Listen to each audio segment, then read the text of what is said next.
প্রত্যেক বৃহস্পতিবার লক্ষ্মী পুজো করতে আমার ভীষণ ভালো লাগে। আর যদি কোনো বৃহস্পতিবার পূর্ণিমা পড়ে তাহলে তো আমার আনন্দের সীমা নেই।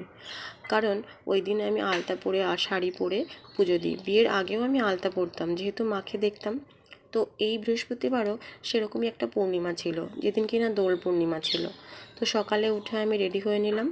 আর পূর্ণিমা থাকলে আমি সব ঠাকুরকে দুধ গঙ্গা জল দিয়ে অভিষেক করাই। তো প্রথমে ভোলে বাবার অভিষেক করিয়ে নিয়েছি, আর তারপরে এখানে সব নারায়ণ পুজোটা গুছিয়ে নিয়েছিলাম। তো সকালে নারায়ণ পুজো এইভাবেই সেরেছিলাম। আর বিকেলে আমি একটু আলতা পরে নিচ্ছিলাম, সকালে সময় হয়নি। আলতা পরে নিয়েছি একটু, সন্ধেবেলা লক্ষ্মীর ঘট পেতে পাঁচালি পরবো বলে তাই। তো আলতা পরে এই যে দেখো, আলতাগুলো সব ছড়িয়ে ছিটিয়ে লেগে গেছে মেঝেতে, যদিও পরে সেগুলো আমি পরিষ্কার করে দিয়েছি। আর এই যে সন্ধ্যাবেলায় আমি ঘট পেতে লক্ষ্মীর পাঁচালি পরছিলাম।